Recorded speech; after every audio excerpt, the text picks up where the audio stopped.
Hello, everybody. Welcome to the Friday Food for Thought. I am back this week continuing the conversation specifically around millennials. And I know this is a topic that some people feel has been kind of beaten into the ground, but the reality is they are a significant portion of our workforce and they will continue to be so for many, many years to come. So I was talking last week about three things that they struggle with when it comes to developing solid careers. So their three biggest barriers. And of course, their struggles become our headaches as owners of businesses, as leaders in organizations. So last week I went into their need for instant results and I gave you guys a tip for something you should think about to hopefully help overcome that. And this week I want to talk about the millennials and their sense of not feeling fulfilled. So how does that get in the way at work? So some of the ways that it shows up when a millennial is feeling unfulfilled is they may not seem very motivated at work. They may be not very excited, and they certainly are the person who kind of just goes with the motions, right? They're not the person that is going to show up and high perform for you, which of course is what we really want out of our team. So why is this happening? Well, think about the millennial generation, which currently is anybody that, pending which research you look at, might be between the ages of roughly 22 to 39. They have grown up in a world of mass comparison.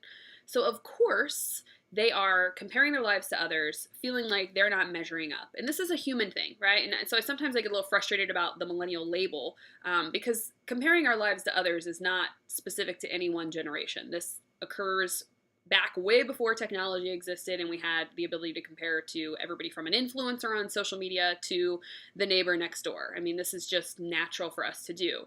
Well, millennials are doing it at like a on steroids kind of level because they are on social media platforms and they can literally find anybody, people they've met and people they've never met, and compare their lives to see if they think they measure up. And, you know, we tell ourselves stories in our own minds, especially when we're not maybe in a great place. And I think everybody is guilty of kind of going through ebbs and flows in life where they don't feel like they're in the greatest place. And so that hits these millennials particularly hard, and it's going to impact how they show up and work for you. So what's the solution? So I'm going to give you one tip that I think that you could focus on, and hopefully it helps you with the millennial that's maybe showing up and exhibiting some of the things I described earlier.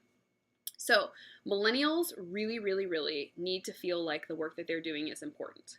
And I want you to just think about the correlation between feeling like the work that I do is important and then feeling fulfilled, right? If I think that what I'm doing is important and has a purpose, it is going to absolutely give me a sense of fulfillment. So you, as their leader, can help them figure that out.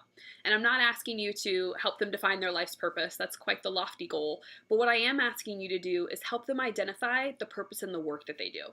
And as their leader, you should really know best what that is because you're helping guide and direct it. So get really good at asking them questions, building that connection with them that helps them trust you and allows you to give them feedback around how important and valuable the work is. And then, of course, when they're in the work, continue that connection that you've worked to build and give them candid feedback.